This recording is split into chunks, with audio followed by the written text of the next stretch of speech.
This is Killer Innovations, a show about ideas, creativity, and how you can innovate. Welcome to the Innovator's Garage, where you learn to create your next game-changing killer innovation.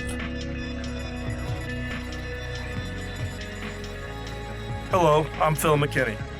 Before we jump into today's episode, I wanted to let you know that we are taking a few weeks away from the studio to work on a whole new batch of shows. In the meantime, we are reaching back into the 14-year archive and bringing you some of our most popular shows from the past. Enjoy. Welcome to the Killer Innovations Podcast. Now, no doubt you probably thought I'd either died, fallen off a cliff, or had totally given up on producing any new podcast. Well, you're wrong.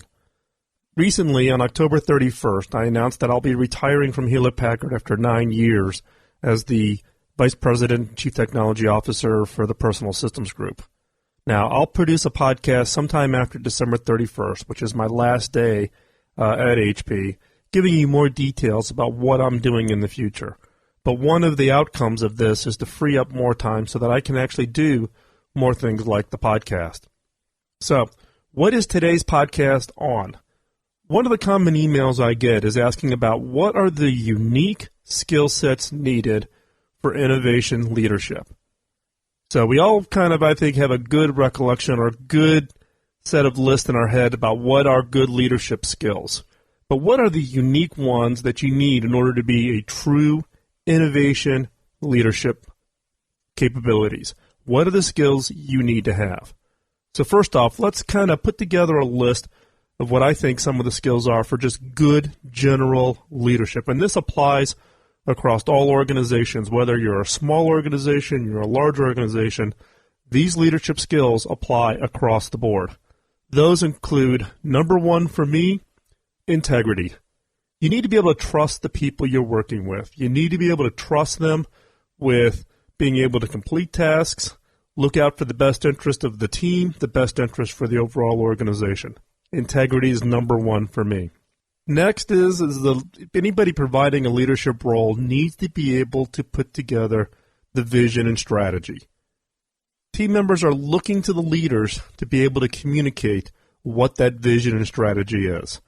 So you need to have that mindset, your ability to constantly look at longer range beyond where the team members are currently operating at, and then being able to roll that back in so they can see where the path you're going is headed. So therefore, they can get into that support role. They can get excited about that, following you as a leader, that there's a direction, there's a vision behind what it is they're doing. Third, communication. And for me, for some reason, communication is one of those skills that is just very hard to find. I come across a lot of people who have absolutely phenomenal technical skills, phenomenal skills around being able to design and write code or create products. Where they suffer and their career suffers significantly is their lack of communication skills, their ability to tell the story, make the pitch, share and convince others to join their dream. So communication skills becomes critical. Next is relationships. If you're going to be a leader, you need to be a relationship person. You need to be able to interact and build relationships and truly have concern and interest in other people's lives. What it is it that motivates them? What is it that makes them tick? What is it that potentially is distracting them outside of the work world? And how could you help to get them so that their head is focused, their head is in the game every day? Next is persuasion. You got a vision. You got a dream. As a leader, you got to persuade people to leave what they're doing now and hitch their wagon to you, following you and being able to achieve your vision. You've got to have that skill of persuasion. You've got to be able to draw them to you and be able to convince them that what you've got for them is better than what they've got currently going on. Next is adaptability and flexibility. There's nothing worse than being a leader who's rigid, because it's no longer about teamwork. It's about simply some leader acting as a dictator and everybody being lockstep with them. So as a leader, you've got to be adaptable and you've got to be flexible. Next is teamwork. Do you and can you really operate as a leader of a team? Can you stitch together and put together the right team? Now, here's the key when putting together the team, at least from my perspective, is you do not want everybody in the team to be just like you. You need diversity. You need diversity of opinions. You need diversities of backgrounds. You need diversity of capabilities. You need a wide diversity, and the wider the diversity I found, the better the team and the better the output. Now, if you're going to be a leader, the next one is you need to be able to coach and develop your team. Don't look for people who are already at the high end of their careers. Find those young and upcoming people within your organization, or go hire them from the universities, or bringing in interns.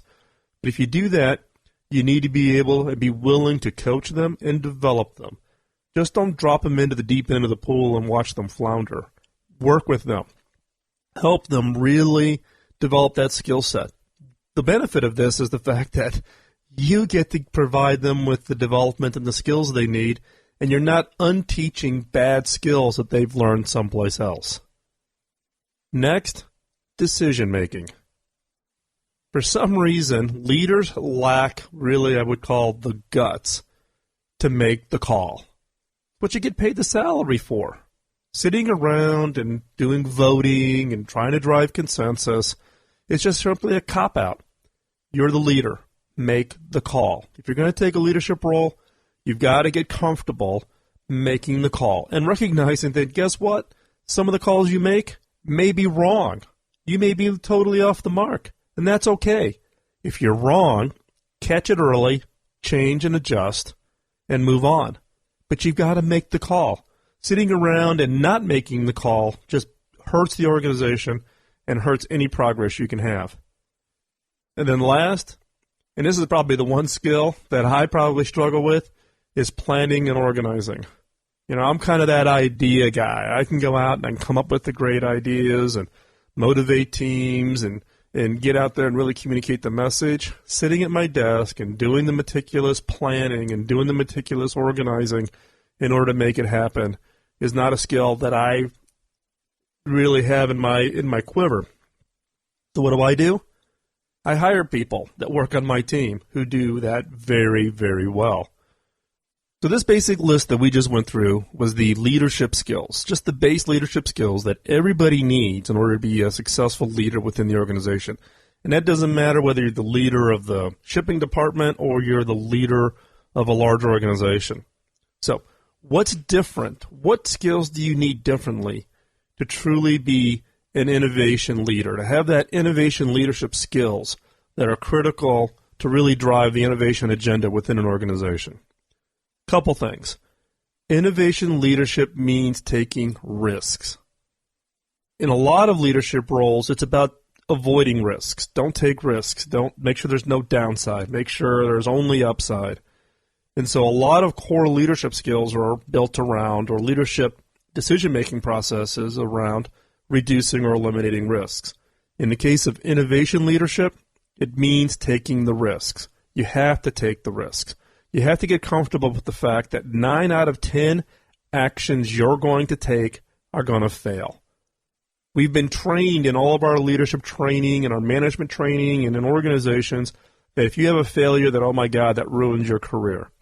In the case of innovation leadership skills, you need to get comfortable with it being flipped. 9 out of 10 decisions you make, 9 out of 10 actions and programs and activities you start will end in failure. They'll end up in a pile of rubble, smoke coming out of it, right? You got to get comfortable with that. The other is, if you're in providing an innovation leadership role, is you need to keep looking for new opportunities and threats. Leadership skills in the core organization really is about stability and moving forward and just kind of staying within your bubble. In the case of innovation, you're constantly head up, you're looking out across the horizon, and you're looking for those new opportunities. You're also looking for threats, not threats to your programs, threats to your organization, threats to your industry, threats to your geography, anything that has a potential one to be a significant impact to your organization, but also those threats become opportunities, things that you can then innovate around in order to get a new leadership position for your organization. So innovation leaders are constantly looking around for these new opportunities and these new threats. Now, next is innovation is about change. Stability is the death of innovation. It's always about constant change. There's constant change in the new things you're doing. There's constant change that your competitors are doing. It's about change. Innovation leadership is about fostering a culture where change is expected. We'll be right back after this break. You're listening to Killer Innovations on the BizTalk Radio Network.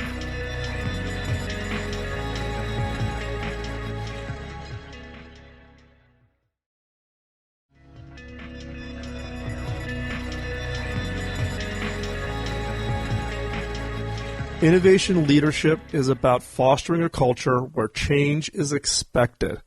It's not a surprise, right? Now, you notice I didn't say that it's stress-free. Change is always stressful in an organization. Change is stressful for the individuals that are impacted.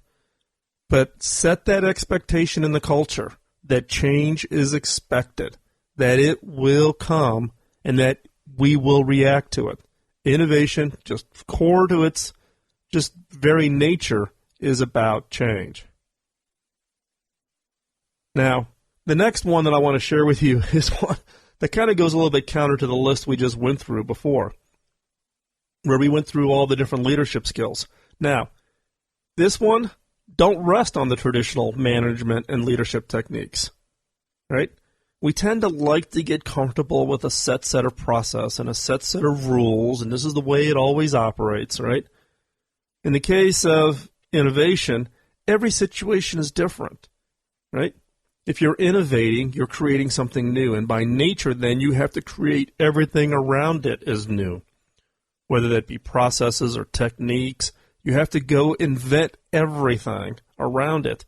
And once you get that one program done and you go off and do the next program, guess what? You're doing it again. This includes management and leadership techniques. You need to find and invent, literally, the way you manage and the way you do leadership. You can't sit back and just use the textbook methods. I've just found that those don't work. And every program, every project, every team requires its own little tweaks and changes to the leadership techniques in order to make that team successful. Now next, innovators by nature are optimists, or you at least should be an optimist. If you're a pessimist, you probably shouldn't be in the innovation game. Innovation is about being an optimist. If you are an optimist, then show it in your leadership style. Don't be the doom and gloom person walking around going, oh my God, the sky's falling. You need to be the motivator. You need to be the optimist. You need to convince and convey both to the team members and to the executive leadership team an optimistic view of the future, where things are going, where things are going to go. Now, you can't be kind of, it's always sunny and rose-colored glasses. You've got to have a realistic view. But by nature, innovation is about progress. Innovation is about winning. Innovation is about achievement. That, by nature, has an optimistic feel to it. You need to have that in your leadership style. And if you work for somebody that is supposed to be the innovation leader and they're a pessimist, good luck. Now, last but not least is innovators cut through the crap. There's a lot of fluff, there's a lot of BS that goes around in every organization and in every industry. Innovators, you need to be able to look and cut through the crap and get to the real core. One of the keys here is you've got to be willing to step in and stop the corporate game playing. The passive aggressive, the little turf battle issues that come up within an organization or even within teams. Innovators is about making progress. If you're spending your time doing the internal BS stuff, you're not achieving what's ultimately going to have the impact on the organization. You need to be able to yell BS, raise your hand, stop it, kill it, move on. And this, by doing this and doing this early and doing this often in any program as an innovation leader, team members will flock to you because nobody wants to play the internal politic game. They want to build something. They want to have impact. They want to change the world. And the more time you spend battling the internal BS, the less you have that ability to go out and change the world. So, innovators by nature cut through the crap. So I'm going to go through this and summarize it really quick for you. So again, these are the skill sets that are specific to being an innovation leader. 1, innovation leadership means taking risks. 2, innovation leadership is about constantly looking for new opportunities and threats. There is zero ability to stand still and be comfortable with where you're at. You're always looking for the next thing. Innovation is about change. You need to foster a culture where change is expected. Next, don't rest on traditional management and leadership techniques. Every situation is different, and therefore, management and leadership techniques need to be tweaked and changed. Next, innovators are optimists, and show it in your leadership style. Show it in your communication style. And last, innovators cut through the crap. Don't let the internal BS bog you down. Stop it, kill it, prevent it, minimize it, and allow your teams to be focused on changing the world. So, hopefully that was helpful to you. It's an answer to a couple of emails that I've gotten. And again, I'm looking forward to getting back and producing more podcasts for you over the next coming weeks as I finally get myself unraveled from my day job. So, in closing, let's connect. I'm on LinkedIn, I'm on Facebook, Google+, you name it, I'm on it. Let's connect if we're not already connected. If we do connect, drop me a note and let me know, okay? I get a lot of requests, for instance, on LinkedIn from people who don't say anything. They just offer a connection, and I tend to decline those. But if you want to connect with me, I'm more than willing to connect. Would love to connect with you in whatever social network means you want. I'm obviously on Twitter and post there quite regularly so that you can keep up with what I'm doing. Drop me a note. I know it's been a while since I've done the podcast. I'm interested in getting your thoughts and your feedback and ideas for future shows. I'm going to be putting the shows out on a much more regular basis going forward now. So drop me a note. The email address is feedback@philmckinney.com, or you can go over to philmckinney.com and click on the contact page and just drop me a note that way also. If you haven't been over, the philmckinney.com site has gone through a pretty massive redesign to make the content easier to find. It's got a whole new graphic look for it. I contracted with a small but a very, very creative firm here in Silicon Valley called Pure Matter, and they've led the redesign of the site. It launched, I'm going to say like the third week of October. So if you haven't been over there to look at it, stop by. Now, if you haven't heard, and I would be surprised if you haven't heard, but my first book, Beyond the Obvious, will hit store shelves on February 7th. So for those of you who've been regular listeners of the podcast over the last 6+ years, and have been constantly asking me about when the book is coming out, the book is done, coming out February 7th. It's being published by Hyperion. It will come out in hardback. It'll be available worldwide in English, and there'll be other language translations coming following that, and I'll have an update on that soon. Most of the book is dedicated to the killer questions, and in fact, the title of the book is Beyond the Obvious, Killer Questions That Spark Game-Changing Innovation. We'll be right back after this break. You're listening to Killer Innovations on the BizTalk Radio Network.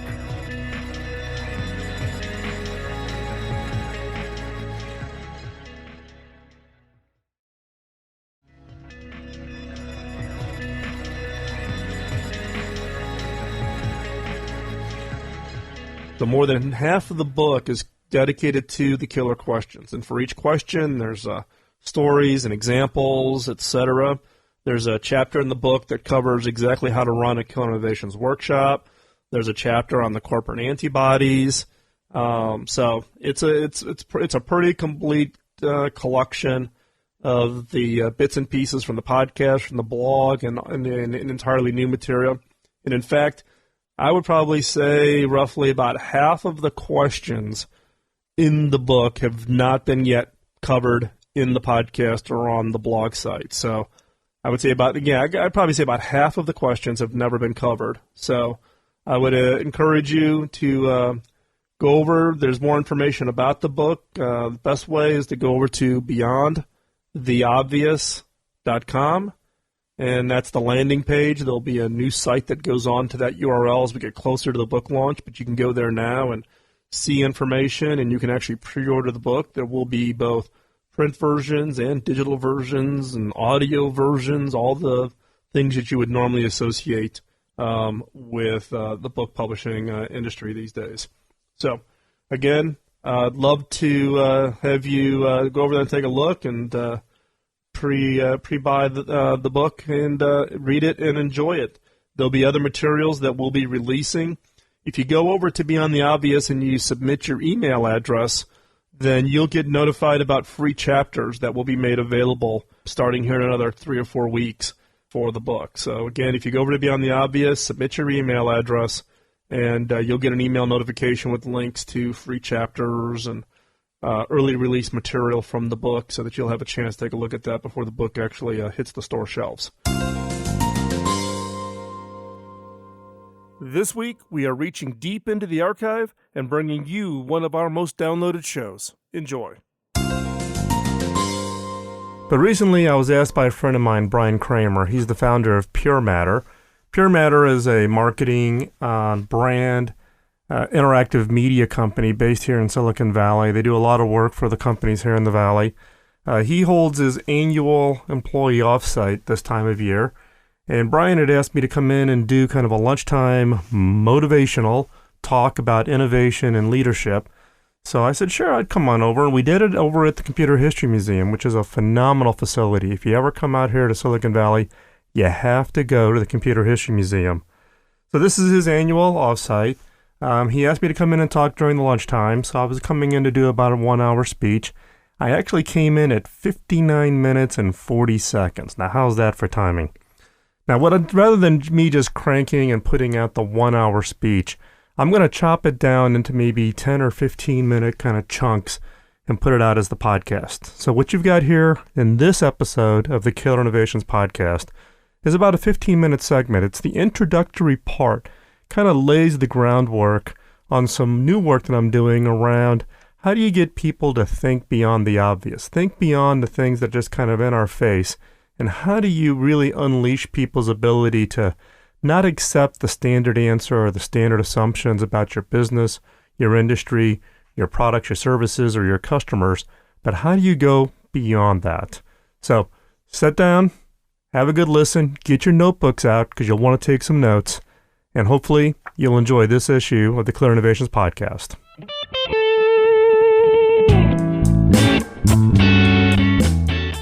The challenges on the creativity innovation side does not change based on scale. It's the exact same problem whether you're a 5-person working out of a garage or you're HP with 320,000 employees in 171 countries. The problems are the exact same. The scale of the problem may be a little different, but when it comes to being able to operate and innovate simultaneously, that becomes the challenge. The other thing that I've identified over the years also is that there's a lack of confidence for people to really be able to step out and really express themselves creatively. Now, in your case, you are what I would classify as a creative business, so yours is a little bit different. For you, the challenge is you're running into customers who aren't that creative, who tend to want to play it fairly conservative. And so how do you help the customers get the confidence on the creative side, which is another part of the challenge. So hopefully some of this that I'll share. One of the things, I'm also into photography, but of course, see, Brian and I are polar opposites. He's a Nikon guy, I'm a Canon guy, so we always get into this. We always get into this discussion. But one of the things I collect is images of what I would call like obvious signs. Things that you read them, they're kind of like, okay, why would you even put the sign up? Right? I've got one sign, one image. I should have left it in here. I took it just to trim the presentation, but I got one sign that says, literally there's a solid granite wall. The sign is like 6 inches from the wall, and it says road ends here. Or the other sign that says one way, and the arrows are pointing both directions. How does that work? Right?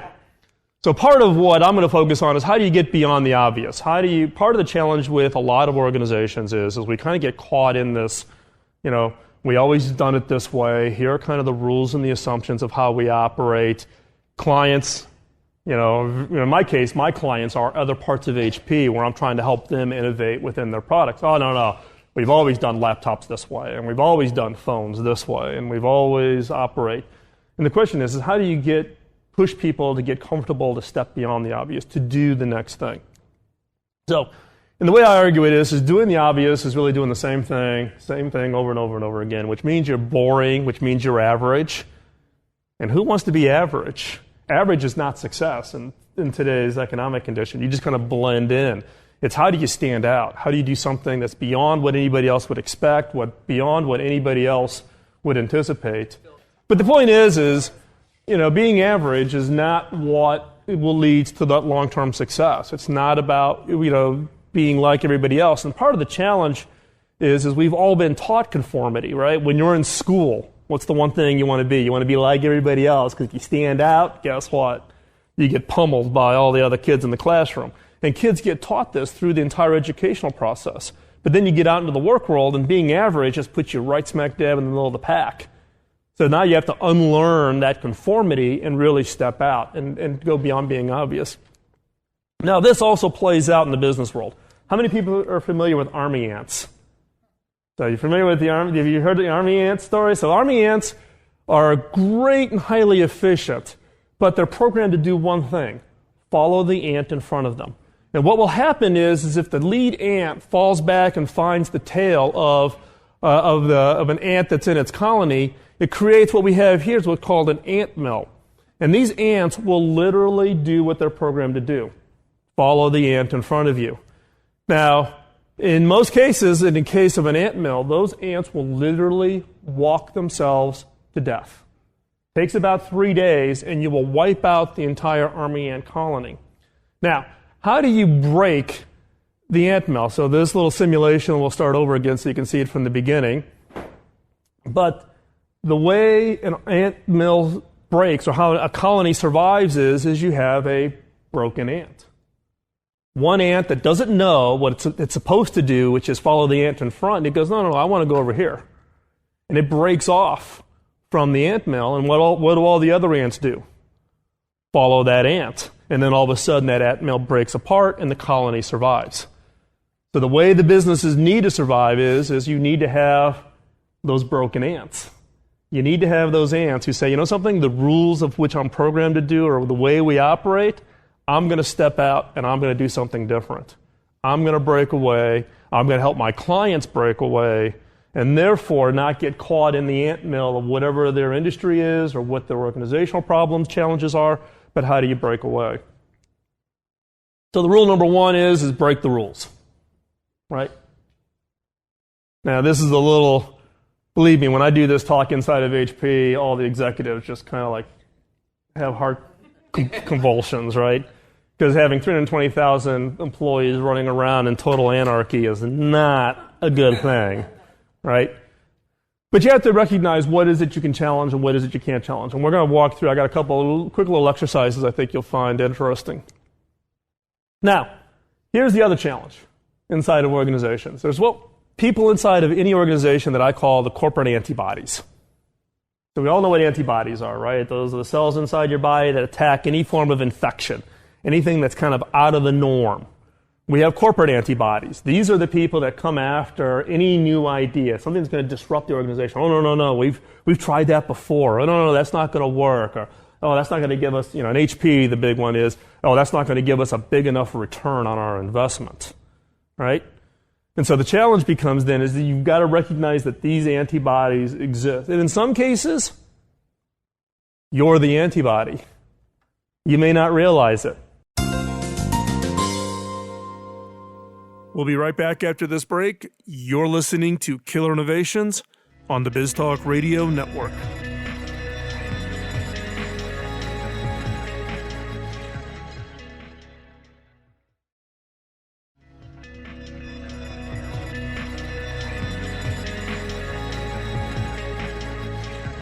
you're the antibody. You may not realize it. It may be a facial expression. It may be in a rejection to somebody else's idea because it wasn't your idea, or it was your idea, but now they're pitching it differently, or it could be you just don't think it's going to work, but you don't even give it a fair hearing. I mean, I have to catch myself. I'm in the innovation space. I talk about innovation. I write about innovation. And I even have to catch myself from being the corporate antibody, because I literally get thousands of ideas a year pitched, looking for budget funding for me to support inside of an organization. And I even have to catch myself from being that corporate antibody, being that one that's going to say, you know something? That's not a good idea. We're going to go off and do something else. So the key is how do you catch yourself? And how do you make sure that you give a fair hearing to the ideas? And I'm sure we've all either have said or have heard any of the antibody statements. Like, oh, we've tried that before and it didn't work. Don't rock the boat. The market's not ready. This is one that always gets inside my organization. Oh, you'll never get approval, so don't even try. So you're throwing, cold water on somebody else's effort. You can't afford that, or it's not a new concept. The key here is recognizing that these antibodies exist and to think differently about, rather than just having random ideas, what work can you do up front about putting more thought behind an idea before you pitch it? And how do you pitch an idea? Now, you guys pitch ideas all the time to clients. In my organization, I have to teach people how to pitch. It's amazing how few people can really pitch an idea. And I will talk to you a little bit about how we do that. So going beyond the obvious requires that you got to think differently. You almost have to unlearn what it is you've learned in the past. We talked a little bit about schooling, and we kind of learned this conformity path that we're on, and you have to kind of unlearn that. So here's a little test. So what's half of 13?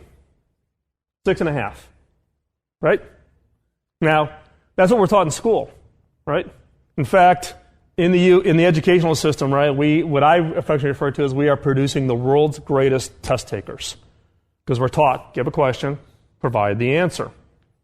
But the fact is that we teach the kids in school today about, here's a test, calculate the answer, there's an answer, put the answer in on the test, and you're done.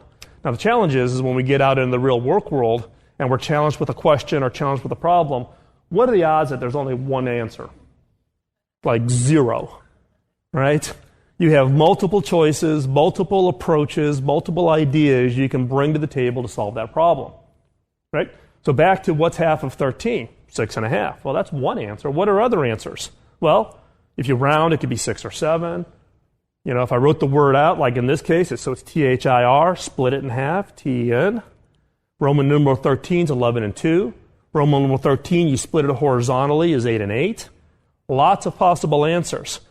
So rather than stopping at the first obvious answer, how do you make sure that you challenge yourself to go beyond that obvious answer and look at other possibilities? And then the challenge that you have then is you look at all those possible answers and then determine what's the best approach. And guess what? Be willing to be wrong. Now, in a case, at the same time, I have to kind of quantify this point with kids who are still in school.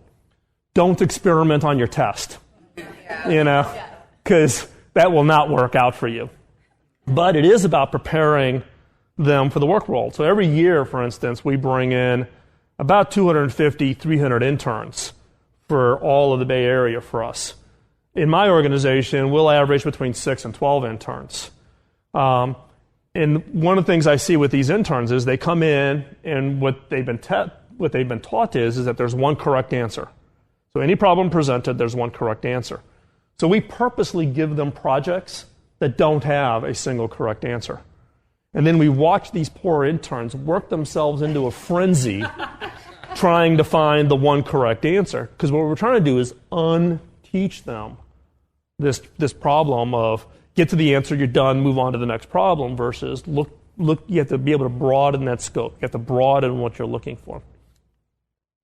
Another rule, for instance, is don't start a company in a recession, right? If you got a job and the market's down, hold on to your job. Don't start your job in a recession. Every one of these companies started either in the Depression. In the case of HP, HP was actually started during the Depression, or in the downturn of the recession, such as Electronic Arts. So every one of these companies started by breaking the rule of when did you start. So the key here is break that, are these rules that everybody kind of, feels, oh, you got a job, hold on to your job, don't step out, don't take that risk. But here's people, here's individuals, Walt Disney and Bill and Dave and General Electric and, et cetera. But you look at any of these up here and you think about what would have happened if someone at probably the worst time in the market stepped out and broke the rule. So it's really not about having the answer. It's not about having that first answer. It's really about how do you get beyond the obvious. So the whole core of what I talk about and what I teach, both inside of my organization but also to other corporations, is really about asking questions. How do you ask questions to get beyond the obvious? How do you ask questions that cause you to reveal something or think about something that you'd never thought about? And it's built around this concept called killer questions. Killer questions are different from normal questions. Normal questions, you can ask a question and you come back with that single answer. Half of 13, 6.5, correct? Get an A on your test. But how do you ask questions that you sit there and you think about and you go, I don't know the answer to that question. I'm going to have to go and do some research before I can come back. That's a little bit why the logo has a double cloud in it, because it causes you to have to kind of cycle through it a few times before you can really think about it from the context of the questions you're being asked. The whole point here is that if you ask better questions get you better answers, better ideas, which then translates in to impacting the organization. Poorly worded questions get you poorly worded answers. Think about it from a brainstorming session, right? In most large organizations, the brainstorming session consists of some executive walking in and saying, hurry up, come up with a product idea. Okay, what the heck does that mean? Who's the customer? Do we have a target? What's the problem we're trying to solve? So now you get 10 of your best and brightest people to come into the brainstorming session. What's the quality of the ideas? Probably fairly weak. Why? Because when we're asked a question, just as we talked about half of 13, as soon as you answer the question, what do? You stop thinking about it. You stop looking. You are listening to Killer Innovations on the BizTalk Radio Network.